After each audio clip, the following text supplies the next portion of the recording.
Bom dia, Tiago. Bom dia a todos. Bom dia aos nossos ouvintes e internautas.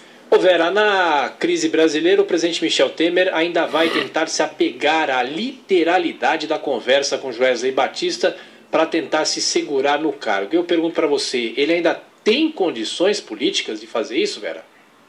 Eu vou responder a sua pergunta, Tiago, mas antes eu queria aqui fazer uma fala sobre o papel do jornalismo nesta crise que é a mais grave que o Brasil já viveu.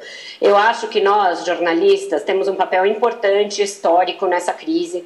Nós temos sido os responsáveis por trazer à baila grande parte do que está acontecendo, e a Lava Jato e a imprensa têm um papel importante nisso. Por isso, eu acho que a gente tem de pontuar com precisão e com rigor as coisas. Nós todos, jornalistas, e eu incluída, porque eu fui muito enfática, dissemos em manchetes, em várias vezes, que o presidente da República avalizou o pagamento de uma mesada ao Eduardo Cunha depois dele ter sido preso. Dissemos que a delação do Joesley Batista dizia isso. Pois bem, uma vez divulgados os áudios, não há essa literalidade, não há este aval do presidente da República. Mas duas coisas: o Joesley Batista foi até ali, até aquela conversa, munido de um gravador, antes de fechar o acordo de delação. Portanto, antes de aquilo ser uma ação controlada. Ele foi com um gravador por iniciativa própria, depois ofereceu isso ao Ministério Público e a partir de então fechou uma delação premiada. Então ele foi ali com um propósito. Ele fala que ele está se dando bem com o Eduardo Cunha e o presidente fala a frase emblemática, a frase que nós repetimos tantas vezes: tem que manter isto aí, viu? Tem que manter isto aí, viu? A partir dele dizer que está se dando bem. Depois é que ele fala, e tem o mensal também. Eu não sei o gestual da conversa, eu não sei o que mais o Ministério Público tem e deve ter, porque o ministro Fachin autorizou a abertura de um inquérito contra o presidente da República no cargo, que não é usual e não é trivial e é algo de extrema gravidade.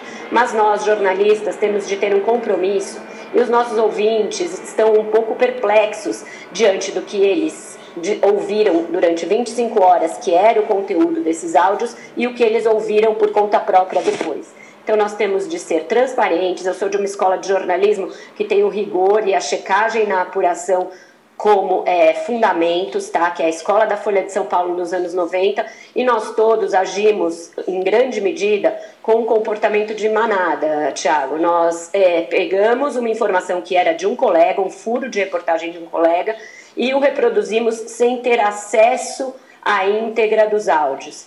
Isso, para mim, Vera Magalhães, jornalista, colunista, com 24 anos de trabalho e de nome no jornalismo, isso está me incomodando. Eu não deveria ter dado de barato que aquilo era literal. Eu deveria ter sempre citado, segundo o jornalista Lauro Jardim, segundo o jornal O Globo, que é como eu aprendi que você faz quando você não tem a informação em primeira mão e por via própria. Então eu faço aqui um reparo ao meu comentário ao longo do dia todo de ontem, porque não existe naquela gravação, pode ser que exista em outros elementos de provas depois, não existe um aval do presidente Michel Temer à compra do silêncio do deputado Eduardo Cunha.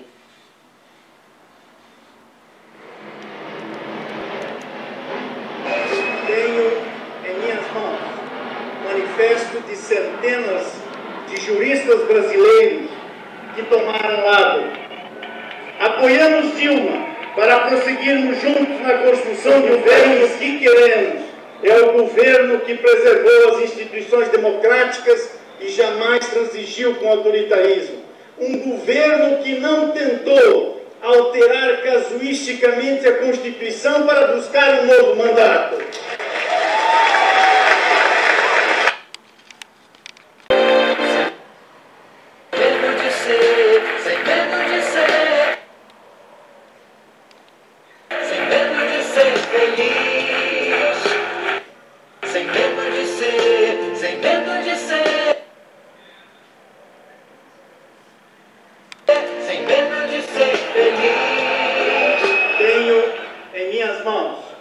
Manifesto de centenas de juristas brasileiros que tomaram lado. Apoiamos Dilma para prosseguirmos juntos na construção da lista de Fachin. Luiz Inácio Lula da Silva e Dilma Vana Rousseff estão fora da lista de Edson Fachin. O motivo: eles não possuem foro privilegiado. Entretanto, o problema deles é muito maior. Eles estão na lista de Sérgio Moro. O que é muito pior, diga-se de passagem.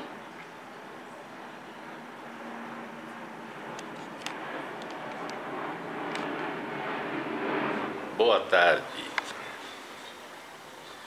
Se é que pode dizer boa, né? Então vou falar só tarde. Que eu vou te contar, hein? Tá russo o negócio, hein? Tá. Você sabe como o Ike Batista fez fortuna, não? Sabe? Não? Vou mostrar pra vocês. Pera aí. Fica olhando. O seu, um bem imóvel. Você tem um imóvel de quanto? De 500 mil? Então você pode pegar 100 mil reais emprestado, que aí eu vou lhe dar. E se você não me retornar, a gente pega esse imóvel seu, né? Como que eles estão brincando com todos nós brasileiros? Eu vou dar aqui o exemplo do Ike Batista. Então, o Ike Batista ele não tinha nada, ele tinha planta mesmo no papel. Empresas que estavam na planta, petroquímicas e outras indústrias que estavam na planta.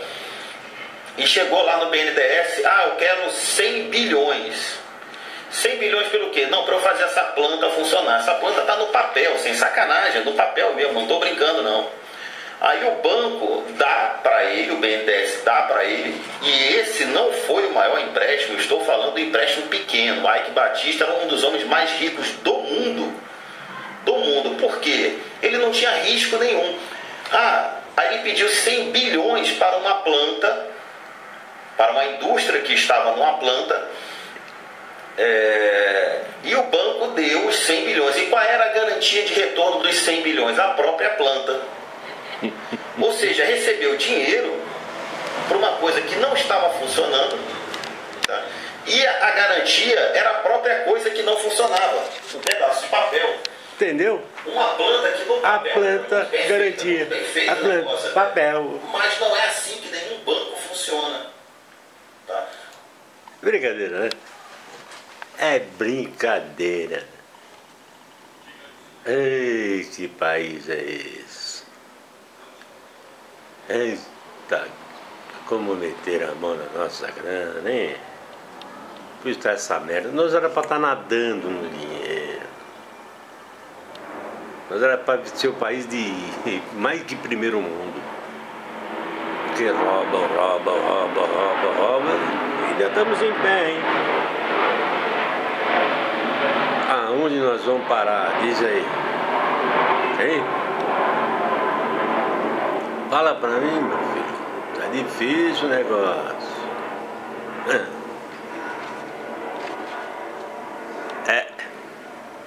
Pois é. E aí? Diga algo. Fale alguma coisa. Né? Você que...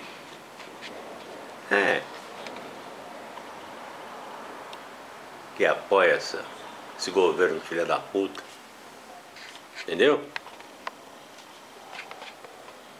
Sem mais o que falar não. Tchau.